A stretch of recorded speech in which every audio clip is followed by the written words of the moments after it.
ಸಂಜೆ ಆಗ್ತಾ ಬಂತು, ಇನ್ನೇನು ಅವನೇ ಬರ್ತಾನೆ. ಬಂದು ಎಲ್ರೆದ್ರಿಗೂ ಹೇಳಬೇಕು ಅಂತ ಅವನೇ ಕಾಯ್ತಾ ಇದ್ದಾನೋ ಏನೋ. ಆಗ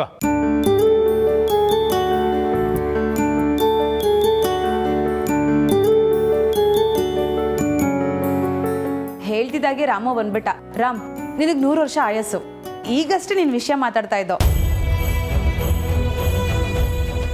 ಜಾಗ ನಿನ್ನ ಹೆಸ್ರಿಗಾಗಿರೋ ವಿಷಯನ ಮೊದಲು ನಿನ್ನ ಹೆಂಡತಿಗೆ ಹೇಳ್ಬಿಡು. ಆಗ್ಲಿಂದ ರಾಮ್ ಬಂದಿಲ್ಲ ಅಂತ ಒಂದೇ ಸಮ ದಾರಿ ಕಾಯ್ತಾ ಇದ್ದಾಳೆ. ಜಾನ್ಕಿ, ನಾಳೆಯಿಂದ ರಾಮ್ ಸ್ಕೂಲ್ ಕಟ್ಟಕ್ಕೆ ಶುರು ಮಾಡ್ಬಿಡ್ತಾನೆ. ಅವ್ನು ಕೇಳ್ದಾಗೆಲ್ಲ ನಿನ್ ಕೈಯಾರೆ ಹಣ ಕೊಡ್ಬೇಕು.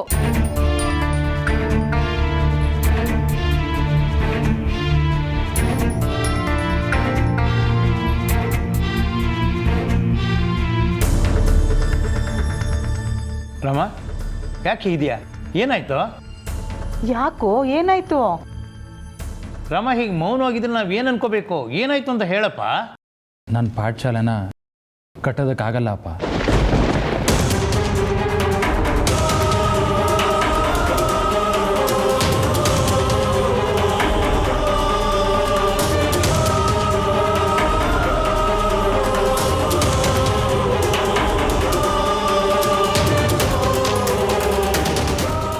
ಏನೋ ಹೇಳ್ತಿದ್ಯಾ ರಾಮ? ಯಾಕೋ ಕಟ್ಟಕ್ಕಾಗಲ್ಲ? ಆಗಲ್ಲ ಅಂತ ಯಾರೋ ಹೇಳಿದ್ದು? ನಾವು ನೋಡಿರೋ ಜಾಗಕ್ಕೆ ಇನ್ನೊಬ್ರು ಯಾರೋ ಅಪ್ಲಿಕೇಶನ್ ಹಾಕಿದಾರಪ್ಪ. ನಮಗಿಂತ ಮೊದಲು ಅವರೇ ಜಾಗ ಕೇಳಿದ್ರಂತೆ. ಅದಕ್ಕೆ ಕೋರ್ಟಿಂದ ಸ್ಟೇ ಆರ್ಡರ್ ತಂದಿದ್ದಾರೆ.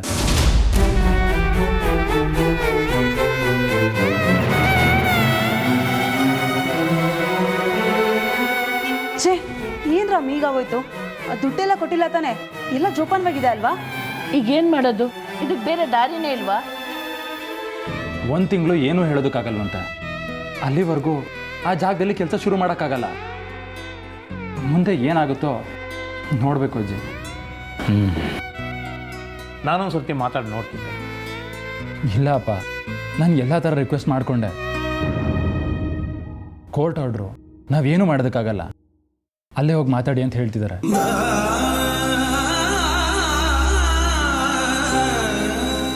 ತುಂಬ ಆಸೆ ಇಟ್ಕೊಂಡಿದ್ದೆ ಅಪ್ಪ, ಎಲ್ಲ ಮಣ್ಪಾಲಾಗೋಯ್ತು.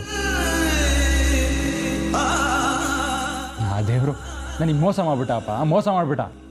ಬೇಜಾರು ಮಾಡ್ಕೋಬೇಡ್ವೋ, ಏನಾಗಿದೆ ಅಂತ ನೋಡೋಣ. ಇಷ್ಟಕ್ಕೆ ತಲೆ ಕೆಡಿಸ್ಕೊಂಡ್ರೆ ಹೇಗಪ್ಪ? ಏನಾದರೂ ಒಂದು ದಾರಿ ಇದ್ದೇ ಇರುತ್ತೆ. ಹೌದು ರಾಮ, ನೀರಲ್ಲಿ ಬಿದ್ದ ತಕ್ಷಣ ಮುಳುಗೋಗ್ತೀವಿ ಅನ್ಕೊಳ್ಳೋದು ತಪ್ಪು. ಈಜಿ ದಡ ಸೇರಿರೋದು ಕಲ್ತಿರ್ಬೇಕು ಕಣೋ. 1 ತಿಂಗಳು ಅಷ್ಟೇ ಅಲ್ವೇನೋ, ಆಮೇಲೆ ನಿನಗೆ ಸಿಗುತ್ತಲ್ವಾ? ಇಷ್ಟು ದಿನಾನೇ ಕಾದಿದೀಯಾ ಅಂತೆ, ಇನ್ನೊಂದು ತಿಂಗಳು ಕಾಯೋ. ಆಮೇಲೂ ಗ್ಯಾರಂಟಿಯಾಗಿ ಏನು ಹೇಳೋದಕ್ಕಾಗಲ್ಲ ಅಮ್ಮ. ನನ್ನ ಹಣೆ ಬರದಲ್ಲಿ ಏನಿದೆಯೋ ಅದೇ ಆಗುತ್ತೆ.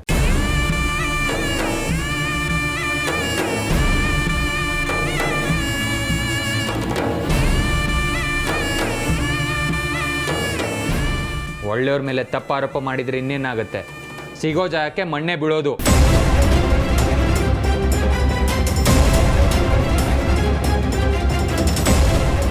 ಭರತ್, ನಿಮ್ಗೆ ಏನಾದ್ರು ತಲೆ ಕೆಟ್ಟಿದ್ಯಾ? ಇಂಥ ಟೈಮಲ್ಲಿ ಏನು ಮಾತಾಡ್ತಾ ಇದ್ದೀರಾ?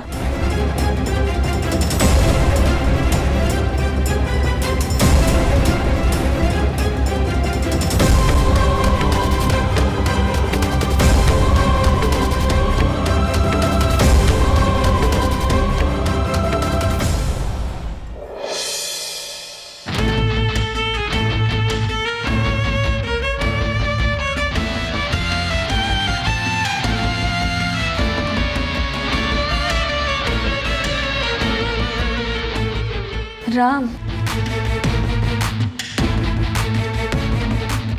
ಏನ್ ರಾಮ್ ಇದು? ಇಷ್ಟಕ್ಕೆ ಹತ್ರ ಹೇಗೆ? ಇವಾಗಂತದ್ದು ಏನಾಯ್ತು ಅಂತ ಇಷ್ಟೊಂದು ಬೇಜಾರು ಮಾಡ್ಕೊಂಡಿದ್ದೀರಾ?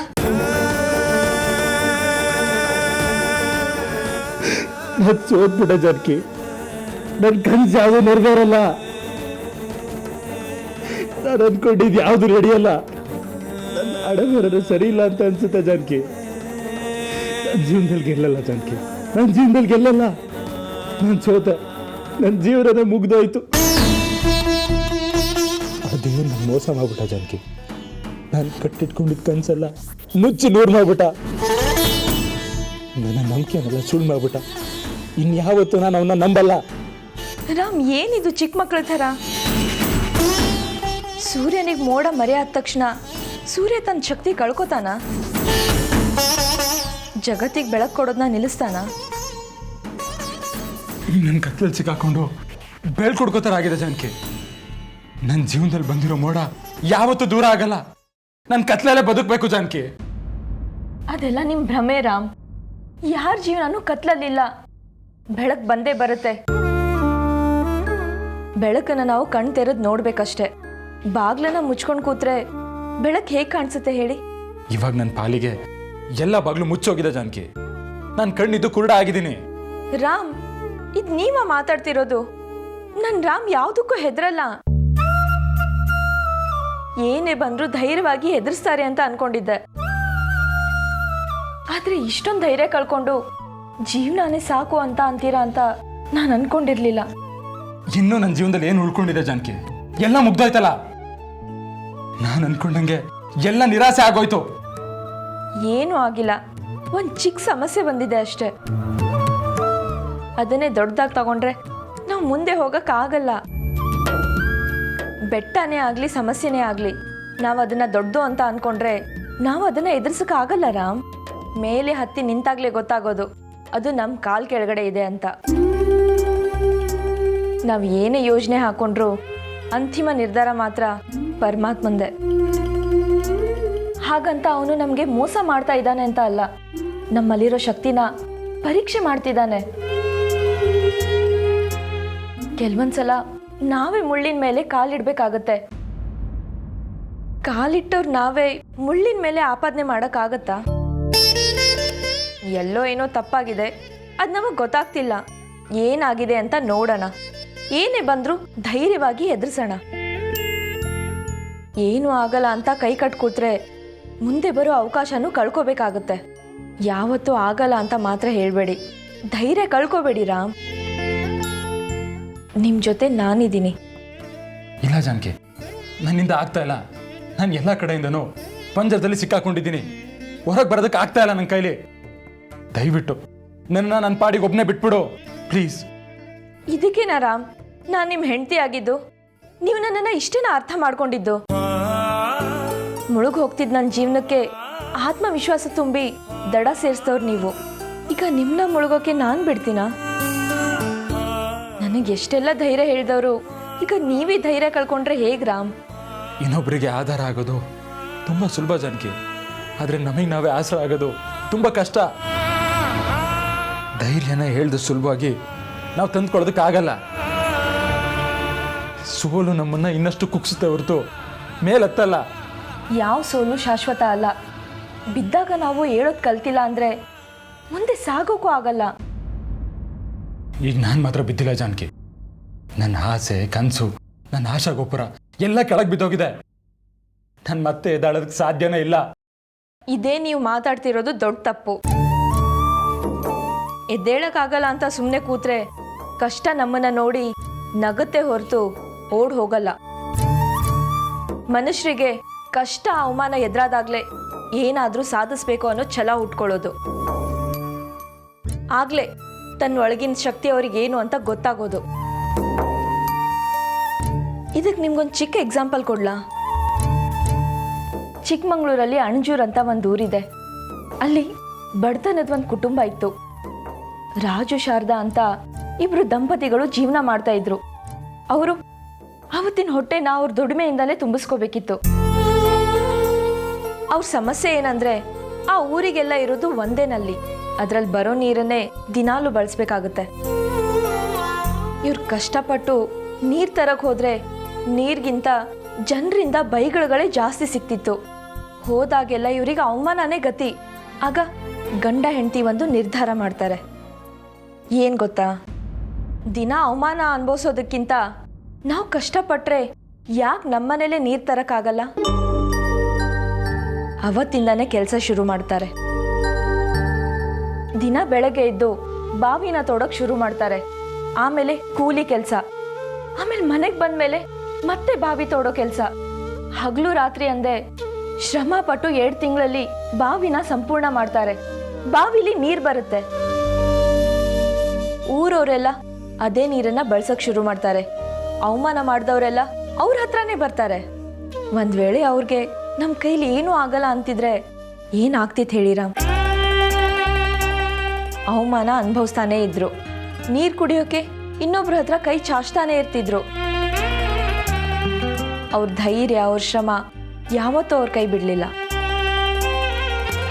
ಅವ್ರನ್ನ ನೋಡಿ ನಗ್ತವ್ರು, ಅವಮಾನ ಮಾಡಿದವರು ಈಗ ಅವ್ರು ಕೊಡೋ ನೀರಿಗೆನೆ ಕೈ ಚಾಚ್ತಿದ್ದಾರೆ. ಈಗ ಹೇಳಿ ರಾಮ್, ಜೀವನದಲ್ಲಿ ಸೋಲು ನಮ್ಮನ್ನ ಪರೀಕ್ಷೆ ಮಾಡಕ್ ಬರುತ್ತಾ ಇಲ್ಲ ನಮ್ಮನ್ನ ಅಂತ್ಯ ಮಾಡಕ್ ಬರುತ್ತಾ?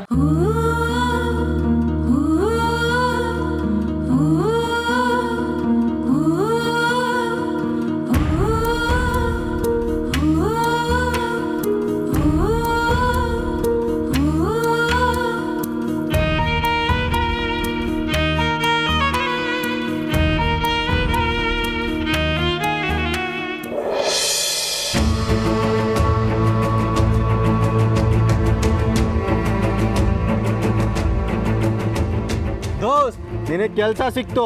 ತಿಂಗಳಿಗೆ 25,000 ಸಂಬಳ. ಟೈಮಿಂಗು ಬೆಳಿಗ್ಗೆ 6ರಿಂದ ಮಧ್ಯಾಹ್ನ 2 ಗಂಟೆ. ಆಮೇಲೆ ನಾನು ನೀನು ಮಸ್ತ್ ಮಜಾ ಮಾಡ್ಬೋದು. ನೋಡೋ, ನೀನು ಹೇಳಿದ ಕೆಲಸ ನಾನು ಮಾಡಿದ್ದೀನಿ. ಈಗ ರಜಿನ್ ವಿಚಾರ ಏನಾಯ್ತು ಹೇಳು? ಇಮ್ರಾನ್, ಅದನ್ನೆಲ್ಲ ಆಮೇಲೆ ಮಾತಾಡೋಣ. ಮೊದಲು ನಮ್ಮ ಮಾವನ ಮೀಟ್ ಮಾಡಬೇಕು ಬಾ. ಏನೋ ನಿನ್ನ ಸಸೂರ್ಜಿನ? ಅವ್ರಿಗೇನಾಯ್ತು ದೋಸ್ತ್? ಅವ್ರಿಗೇನೂ ಆಗಿಲ್ಲ. ನಾನೇ ಅವ್ರ ಹತ್ರ ಒಂದು ಕೆಲಸ ಕೇಳೋಣ ಅಂದ್ಕೊಂಡಿದ್ದೀನಿ.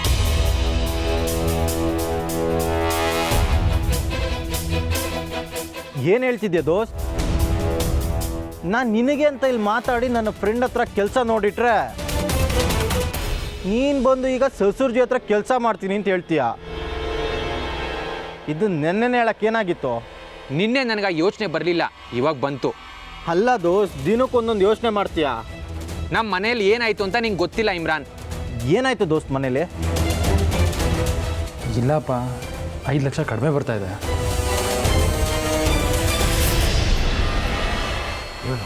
ಇನ್ನೊಂದು ಕ್ಷಣ ನಿಮ್ಮನ್ನ ನೆನ್ಕೊಡ್ತು.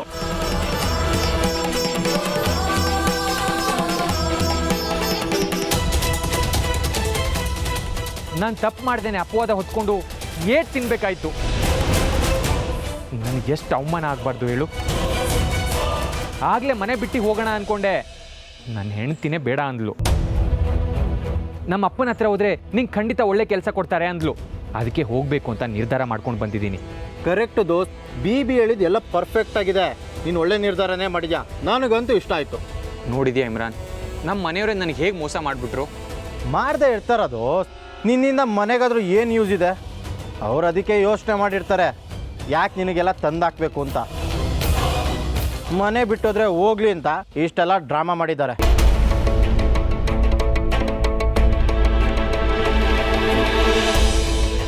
ಛೇ, ಒಡ ಹುಟ್ಟಿದವ್ರು ಹೇಗೆ ಮಾಡಿದ್ರೆ ಬೇರೆಯವ್ರು ಸುಮ್ಮನೆ ಇರ್ತಾರೇನೋ. ಒಡ ಹುಟ್ಟಿದವರು ಅನ್ನೋದೆಲ್ಲ ಬರೀ ಭ್ರಮೆ ದೋಸ್ತ್. ಈ ಪ್ರಪಂಚದಲ್ಲಿ ದುಡ್ಡಿದ್ರೆ ದುನಿಯಾ. ದುಡ್ಡುಗಿರೋ ಕಿಮ್ಮತ್ತು ಯಾವುದೇ ಸಂಬಂಧಕ್ಕೂ ಇಲ್ಲ. ಇಲ್ಲಿ ಸಂತೋಷವಾಗಿರಬೇಕು ಅಂದರೆ ಸಂಬಂಧ ಮುಖ್ಯ ಅಲ್ಲ, ಸಂದರ್ಭ ಏನೇ ಇದ್ರೂ ದುಡ್ಡು ಇರಬೇಕು ದೋಸ್ತ್. ಆಗಲೇ ಇಲ್ಲಿ ನಿನಗೆ ಸ್ಥಾನ, ಗೌರವ, ಮರ್ಯಾದೆ. ಇಲ್ಲಾಂದರೆ ಇಲ್ಲಿ ನಿನ್ನ ನಿಲ್ಲಿಸಿ ಮಾತಾಡೋರು ಇರಲ್ಲ. ಈಗೀಗ ನನಗೆಲ್ಲ ಅರ್ಥ ಆಗ್ತಿದೆ ದೋಸ್ತ್. ಮನುಷ್ಯ ಸಂತೋಷವಾಗಿರಬೇಕು ಅಂದರೆ ಹಣನೇ ಮುಖ್ಯ. ಹೊಂದ್ಕೊಂಡು ಹೋಗೋ ಮನಸ್ಸು ಇಲ್ಲಿ ಯಾರಿಗೂ ಬೇಕಾಗಿಲ್ಲ. ಅಲ್ಲ ದೋಸ್ತ್, ನಿನ್ನ ತಮ್ಮನೇನೋ ನಾನು ಸಾಚ ಅಂದ್ಕೊಂಡಿದ್ದೆ. ಅವನು ನಿನಗೆ ಬೆಲೆ ಕೊಡಲಿಲ್ವಾ? ಎಲ್ಲರೂ ಒಂದೇ ಮನಸ್ಥಿತಿಯವರು, ಅದಕ್ಕೆ ಒಟ್ಟಿಗಿದ್ದಾರೆ. ನಾನು ಅದೇ ಮನೆಯಲ್ಲಿದ್ದರೂ ಕೂಡ ಬೇರೆ ಬದುಕ್ತಾ ಇದ್ದೀನಿ. ಹೆದರ್ಕೋಬೇಡ ದೋಸ್ತ್. ಈ ಮನುಷ್ಯ ಅಂದಮೇಲೆ ಹೋಗ್ಲಿಕ್ಕೆ, ತೆಗಳಕ್ಕೆ, ಅವಮಾನ, ಮಾನ ಹೋಗೋದು ಇವೆಲ್ಲ ಇದ್ದಿದ್ದೆ. ಇದನ್ನು ಯಾವಾಗ ಹೆದರ್ಸ್ ನಿಲ್ಲುತ್ತೀವೋ ಅದೇ ಜೀವನ. ಈಗ ನಾನೇ ಇಲ್ವಾ ದೋಸ್ತ್? ಎಲ್ಲರೂ ಹೇಗೆ ನನಗೆ ಅವಮಾನ ಮಾಡಿ ದೋಖ ಮಾಡಿದ್ರು, ಎಲ್ರನ್ನೂ ಎದುರಿಸ್ಬೇಕು ಅಂತ ನಿಂತಿಲ್ವಾ? ನೀನು ಧೈರ್ಯವಾಗಿ ನಿಲ್ಲು. ಯಾರ ಮೇಲೂ ಡಿಪೆಂಡ್ ಆಗಬೇಡ ದೋಸ್ತ್. ಇಲ್ಲಿ ಯಾರಿಗೆ ಯಾರೂ ಇಲ್ಲ. ಬಿಡಲ್ಲ, ನಿರ್ಧಾರ ಮಾಡ್ಕೊಂಡೇ ಬಂದಿದ್ದೀನಿ. ನಮ್ಮ ಮಾವನ ಹತ್ರ ಮಾತಾಡ್ಕೊಂಡೇ ಹೋಗ್ತೀನಿ. ನಾನು ಈ ಮಾತಿಗೆ ಕಾಯ್ತಾ ಇದ್ದೆ. ಕರೆಕ್ಟಾಗಿ ಹೇಳಿದೆ ನೋಡು. ಬಾ, ಈಗಲೇ ಸಸೂರ್ಜಿನ ಹೋಗಿ ಮೀಟ್ ಮಾಡ್ಕೊಂಡು ಬರೋಣ. ದೋಸ್ತ್, ಮತ್ತೆ ರಜಿಯಾ ಮನೆಗೆ ಹೋಗಲೇ ಇಲ್ವಾ? ಹೇಗೆ ಹೋಗ್ಲಿ ದೋಸ್ತ್? ಯಾವ ಮುಖ ಇಟ್ಕೊಂಡು ಹೋಗ್ಲಿ? ಹೋದ್ರೆ ದೋಖ ಮಾಡಿದ್ಯಾ ಅಂತ ಬಾಯಿ ಬಂದಂಗೆ ಬೈತಾರೆ. ದ್ರೋಹ ಮಾಡಿದ್ದು ನೀನಲ್ಲ, ಆ ರಜಿಯಾ ತಾನೇ. ಸುಮ್ಮನೆ ಯಾಕೆ ನಿಂತಿದ್ಯಾ? ಅವಳ ಮನೆಯವ್ರಿಗೆ ಅವಳ ಬುದ್ಧಿ ಏನಂತ ಹೇಳು. ಎಲ್ಲಿ ನಂಬ್ತಾರೆ ದೋಸ್ತ್? ಅವ್ರಿಗೆ ಅವ್ರ ಮಗಳ ಮೇಲಿರೋ ನಂಬಿಕೆ ನನ್ನ ಮೇಲಿಲ್ಲ. ಕತ್ಲಲ್ಲಿ ದಾರಿ ಗೊತ್ತಿರೋರ್ಗಿಂತ ಈ ಬೆಳಕಲ್ಲಿ ತಪ್ಪು ದಾರಿ ತೋರಿಸ್ತಾರಲ್ಲ ಅಂಥವ್ರನ್ನೇ ಜನ ನಂಬೋದು. ನೀನು ಏನೂ ಚಿಂತೆ ಮಾಡಬೇಡ, ಅದಕ್ಕೆ ನಾನೊಂದು ಒಳ್ಳೆ ಪ್ಲ್ಯಾನ್ ಮಾಡಿದ್ದೀನಿ. ಹೌದಾ? ಏನು ದೋಸ್ತ್, ಅದನ್ನ ಬೇಗ ಹೇಳು. ಇವತ್ತೇ ಅವಳ ಮನೆಗೆ ಹೋಗು, ನಾನು ದುಡ್ಡು ಬೀಸಾಕಿ ಅಂತ ಹಠ ಹಿಡಿ. ಒಂದು ವಾರ, ಒಂದು ತಿಂಗಳಂತ ಏನಾದರೂ ಟೈಮ್ ತೊಗೊಂಡ್ರೆ ಮತ್ತೆ ಮತ್ತೆ ಹೋಗ್ತಾನೆ ಇರು. ಒಂದು ದಿನ ರಾತ್ರಿ ಅವ್ರ ಮನೆ ಒಳಗೆ ನುಗ್ಗು. ನಾನು ದುಡ್ಡು ಬರೋವರೆಗೂ ಇದೇ ಮನೇಲಿ ಇರ್ತೀನಂತ ಹೇಳು. ಆಗ ರಜ್ಯಾ ನಿನ್ನ ಕಾಟ ತಡೆಯೋಕ್ಕಾಗದೆ ವಿಳ ವಿಳ ಅಂತ ಒದ್ದಾಡ್ತಾಳೆ, ನಿನ್ನ ಕಾಲು ಹಿಡ್ಕೊಳ್ತಾಳೆ. ಅದನ್ನೆಲ್ಲ ಆಲ್ರೆಡಿ ನಾನು ಮಾಡಿದ್ದೀನಿ ದೋಸ್ತ್. ಏನು ಅವಾಗಲೇ ಮಾಡಿದ್ಯಾ? ಹಾಗಾದರೆ ನೀನು ಆಲ್ರೆಡಿ ರಜಿಯಾ ಮನೆಗೆ ಹೋಗಿ ಬಂದಿದ್ಯಾ?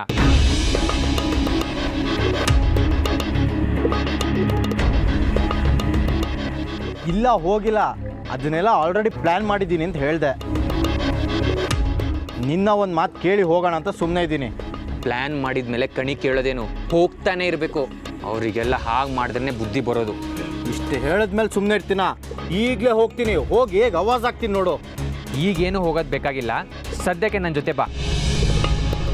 ನಮ್ಮ ಮಾವನ್ನ ಮೀಟ್ ಮಾಡಿಕೊಂಡು ಆಮೇಲೆ ಹೋಗೋಣ. ನಡಿ, ಮೊದಲೋಗಿ ನಿಮ್ಮ ಸಸೂರ್ಜಿ ಹತ್ರ ಮಾತಾಡ್ಕೊಂಬರೋಣ, ಆಮೇಲೆ ಕೆಲಸ ಮಾಡೋಣ ಬಾ.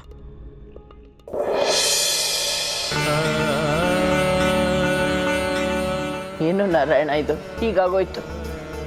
ಪಾಪ ರಾಮ ಎಷ್ಟೊಂದು ಆಸೆ ಇಟ್ಕೊಂಡಿದ್ದಲ್ಲೋ. ಪಾಪ ಅಜ್ಜಿರಾಮ್, ಅವನ ಆಸೆಗೆ ಈ ಥರ ಆಗುತ್ತೆ ಅಂತ ಅಂದ್ಕೊಂಡೇ ಇರಲಿಲ್ಲ. ಯಾಕತ್ತೆ ನಮ್ಮ ರಾಮನ ಜೀವನದಲ್ಲಿ ಹೀಗೆಲ್ಲ ಆಗುತ್ತೆ? ದೇವ್ರು ಯಾಕೆ ಇಷ್ಟೊಂದು ಪರೀಕ್ಷೆ ಮಾಡ್ತಾ ಇದ್ದಾನೆ? ಏನು ಮಾಡೋದು ಅನ್ಪೂರ್ಣ, ನಾವು ಎಷ್ಟೇ ಪ್ರಯತ್ನ ಪಟ್ಟರು ದೇವರು ಒಬ್ಬನು ಮೇಲಿರ್ತಾನಲ್ವ. ಯಾವಾಗ ಕೊಡಬೇಕು, ಏನು ಕೊಡಬೇಕು ಅನ್ನೋದು ನಮಗಿಂತೂ ಹೆಚ್ಚಾಗಿ ಅವನಿಗೆ ಗೊತ್ತಿರುತ್ತೆ. ಅವನು ಹೇಗೆ ಆಡಿಸ್ತಾನೋ ಹಾಗೆ ನಾವು ಆಡಲೇಬೇಕು. ಒಂದು ಏಟ್ ಆದರೆ ತಡ್ಕೋಬೋದಪ್ಪ, ಆದರೆ ನಮ್ಮ ರಾಮನ ಜೀವನದಲ್ಲಿ ಏಟ್ ಮೇಲೆ ಏಟ್ ಬೀಳ್ತಿದ್ರೆ ಹೇಗಪ್ಪ ತಡ್ಕೊಳ್ಳೋದು? ಅವನ ಸಂಕಟ ಏನು ಅಂತ ನನಗೂ ಗೊತ್ತಾಗುತ್ತೆ ರುಕ್ಕು. ಆದ್ರೆ ನಾನೇನು ಮಾಡಲಿ, ನಾನು ಅಸಹಾಯಕನಾಗಿ ಕೂತಿದ್ದೀನಿ. ರೀ, ನೀವೇನಾದರೂ ಮಾಡಿ ಮತ್ತೆ ರಾಮನ್ಗೆ ಆ ಜಾಗ ಕೊಡ್ಸೋಕ್ಕಾಗಲ್ವಾ? ನೀನು ಗೊತ್ತಿರೋರ ಹತ್ರ ಯಾರ ಹತ್ರನಾದ್ರು ಮಾತಾಡಿ ನೋಡು. ನಾನು ಅದನ್ನೇ ಯೋಚನೆ ಮಾಡ್ತಿದ್ದೀನಮ್ಮ, ಯಾರ ಹತ್ರ ಮಾತಾಡಬಹುದು ಅಂತ. ಬಾಪ ಕೂತ್ಕೋ. ಪ್ರತಾಪ, ನಮ್ಮ ರಾಮ ಸ್ಕೂಲ್ ಕಟ್ಟೋದಕ್ಕೆ ಆಗೋದೇ ಇಲ್ವೇನಪ್ಪ? ಅಯ್ಯೋ, ಆಗಲ್ಲ ಅಂತೇನಿಲ್ಲ ಅಜ್ಜಿ, ಸ್ವಲ್ಪ ಟೈಮ್ ಬೇಕಾಗತ್ತಷ್ಟೇ.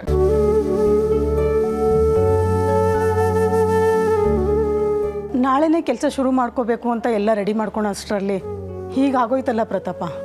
ಇವಾಗೇನು ಆಗಬಾರ್ದಾಗಿಲ್ಲಮ್ಮ, ಜಾಗ ಸಿಗೋದು ಸ್ವಲ್ಪ ದಿನ ಲೇಟ್ ಆಗುತ್ತಷ್ಟೇ.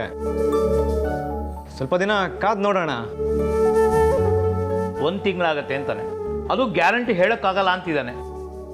ಏನಿದೆಲ್ಲ ಪ್ರತಾಪ್? ನನಗನ್ಸೋ ಪ್ರಕಾರ ರಾಮ್ಗಾಗ್ದಿರೋರೇ ಯಾರೋ ಈ ಕೆಲಸ ಮಾಡ್ತಾ ಇದ್ದಾರೆ ಅಂತ ಅನಿಸ್ತಿದ್ದಾರಾ?